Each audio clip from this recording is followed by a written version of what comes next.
Hello बच्चों, let's read this question. The question is a drop each of two non-corrosive and non-irritating liquids A and B at a temperature of 22 degrees Celsius are placed on the skin. Liquid A gives a more cooling sensation than liquid B.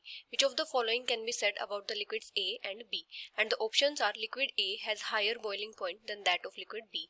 Liquid A has higher latent heat of vaporization than that of liquid B. Liquid A has lower latent heat of vaporization than that of liquid B.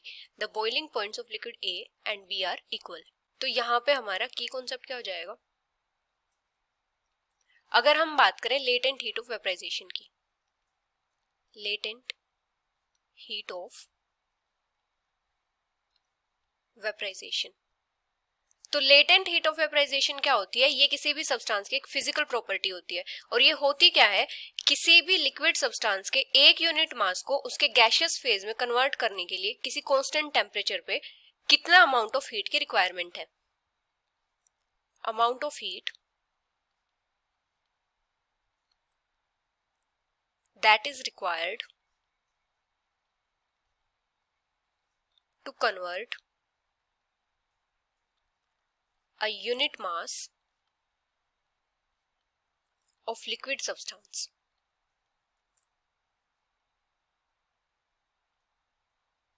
into a gaseous phase at constant temperature.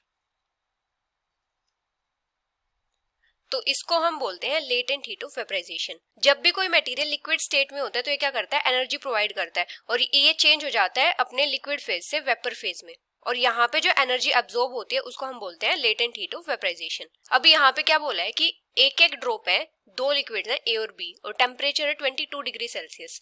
Skin पे place किया है. जो liquid A है वो ज्यादा cooling sensation दे रहा है than that of liquid B.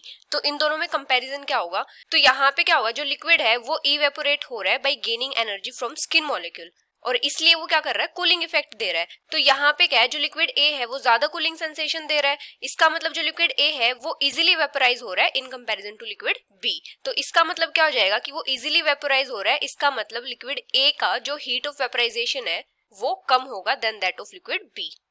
तो यहाँ पे हम क्या बोल सकते हैं कि जो लिक्विड है, liquid evaporates bye gaining energy from skin molecules thereby resulting in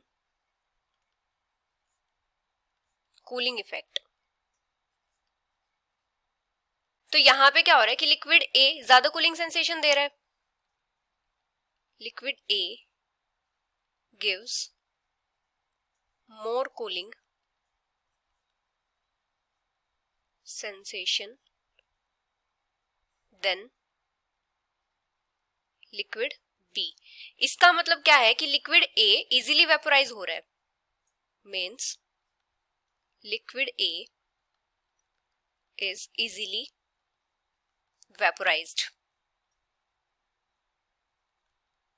in comparison to liquid B. इसका मतलब लिक्विड ए का जो लेटेंट हीट ऑफ वेपराइजेशन है वो लिक्विड बी से कम है. Liquid A has lower latent heat of vaporisation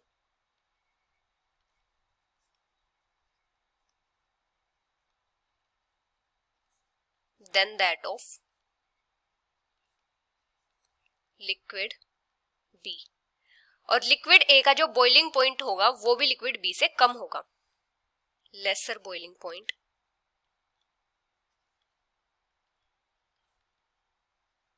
than that of liquid B. तो यहाँ पे ऑप्शंस क्या गिवन है? फर्स्ट है liquid A has higher boiling point than that of liquid B, तो ये इनकरेक्ट है. सेकंड है liquid A has higher latent heat of vaporization than that of liquid B, ये भी इनकरेक्ट है. थर्ड है liquid A has lower latent heat of vaporization than that of liquid B, तो ये करेक्ट है. Fourth है the boiling point of liquid A and B are equal, ये भी इनकरेक्ट है क्योंकि यहाँ पे क्या हो रहा है? एक इजीली वेपराइज हो रहा है और एक उसके बाद वेपराइज हो रहा है तो इनका बॉइलिंग पॉइंट तो इक्वल नहीं होगा. तो यहाँ पे करेक्ट ऑप्शन कौन सा हो जाएगा? Third. So the final answer is option C. Hope you understood it well. Best of luck.